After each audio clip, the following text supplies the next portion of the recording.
back to my channel. For this week's video, I thought I'd talk about my May TBR. I don't know if I'll do these like every month, but I thought for this month it'd be kind of fun. I was thinking on doing like a more general like spring TBR, but like May's like the last month of spring, and I didn't really know what I want to read in June or like the whole summer, so I thought it'd be kind of hard to do like a broad TBR like that. Yeah, I don't know how many of these I'll read because I feel like I'm definitely more of a mood reader these days, and I kind of like buy my book like right when I'm about to finish the one I'm currently reading.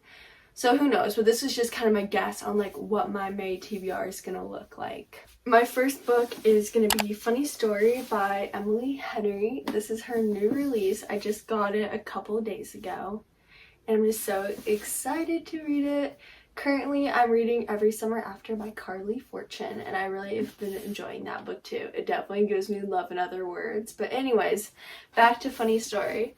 This is basically, as I understand it, I did take the cover off just because I think it's so cute and it's pink, and I just love the edging too. And it's just, I don't know, it's cute. Yeah, anyways, as I understand it from the blurb, basically it's about like, I understand this from the blurb, it's basically about two roommates who are living together because both of their people like that they were in relationships with left them to be together, which sounds really confusing, but definitely I've heard makes more sense once you read it. But I'm just really excited because I also love like the roommates, and I've heard it's such a cute like coastal setting, and it's like set in Michigan, I believe, and I think it's just gonna be super cute and very beachy. Like all of Emily Henry's books do give spring and summer for me. So I'm just very excited. Just like warmer months is like such auto buy author. Like I'll buy anything she writes. So I'm excited. I'm sure I'll love it. Like I've never had a 3-star, even a 3.5 star by Emily Henry. There've always been 4, 4.5, or 5 stars. My favorite book so far by her has been Beach Read. That's been my 5-star by her. So if you haven't yet, you should definitely read it, and I definitely want to reread it at some point. So we have If Only I Had Told Her, which is, oh, I need to take this off. I learned a trick from my friend that if you like use like a hair dryer, it will like melt it off, because these bug me so much. It just ruins the cover, and I just don't want to peel it off because I don't want to peel the cover off. So I'll definitely be trying that trick, especially because I also got both of these at Target, and the actual cover for this has that sticker on too. So I'll have to do that for both of them. That'll definitely be a today activity, hopefully. Anyways, this is a secret to If He Had Been With Me, which is so good. It's one of my 5-star reads, and I definitely want to reread that one as well. Like, it was just such a good depiction of high school as well. And if you want more on it, it was in my 5-star reads video, so I would go check that out if you're interested in all of the books I've rated 5 stars. But anyways, this is a sequel, and it's split into like 3 POVs, because we have Finn's point of view, Jack, which is like the best friend of Finn's point of view, and then we end the book with Autumn's point of view. I'm really wondering what like where they're gonna take place. Like I know Finn's will be before it happens. I don't want to spoil it, but before the thing happens, because that only makes sense. But I wonder if Jack's will be before or after the big thing happens, and I wonder where Autumn's is going to take place, because I was surprised about Autumn's point of view just because like we literally just got a whole book of her point of view, but I'm sure it'll be great because I love Autumn as a character. But I did cry during the first book. I read the first book last April, and I still like remember it vividly, so I'm just super excited. But I know it's gonna be a tearjerker, but I feel like it'll be good to break up all these like fluffy romances. But it'll definitely be a big change of pace going from like cutesy fluffy romances to like a YA like lit fic book. But no, I'm very excited, and I've heard good things. I just hope it holds up. Alright, next, I actually don't have the rest of these books like in person yet, so there will definitely be a Barnes & Noble trip in my future, but I have The Goal and The Mistake, which are books 2 and 3 in the off-campus series. I read The Deal last month, and I really liked it more than I thought it was going to be. I've been in a big like sports romance, hockey romance phase, especially in January and February, and then like I took a break, so I definitely want to read like more in that series. I did so much like research on TikTok trying to figure out the reading order because I do not want to mess it up.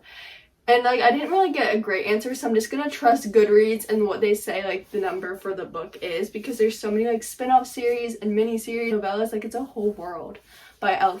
Kennedy. So, and I just want to do it justice. I want the full experience. But yeah, I want to get book 2 and 3 in the off-campus series, which are The Goal and the Mistake, which just take place in that same town. I forget where it's at. It's near Boston. I remember that. And yeah, it's like a different couple and they all kind of like connect in some way. So I'm really excited about that. They're just such easy, fun reads, and I don't care if it's almost summer, I still love hockey romances.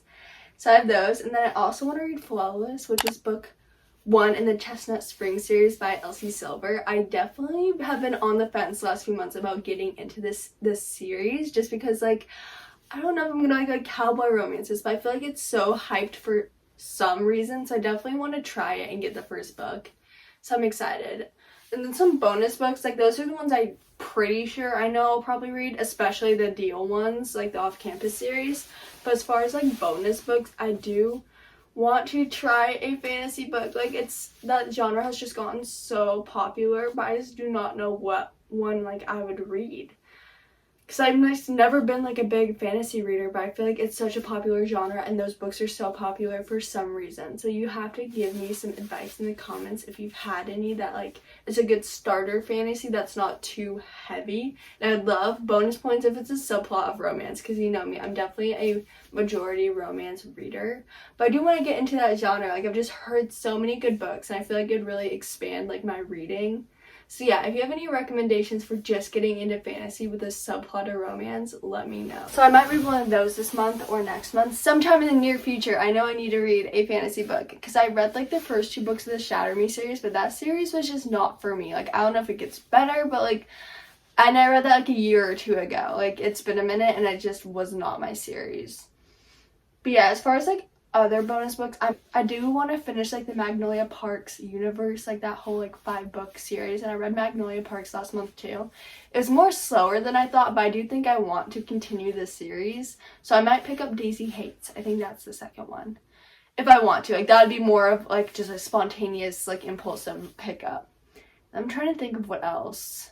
I do want to read like Tessa Bailey, It Happened One Summer, and Hook, Line, and Sinker at some point, but that also might be like just another time. Like there's so many other books, like there's just so many books in general that I want to get to. And I know this is like unpopular opinion, but I've only read one Colleen Hoover book. It was It Ends With Us, and like I do want to read more of her books, honestly, because they're like top-notch writing, but they're also not terrible. Like I feel like they're very much just like any other book, like any other romance book. But I feel like that's just kind of like a stepping stone in being like someone who like reads books, is reading more of her books, especially like with the genre and the popular books I read.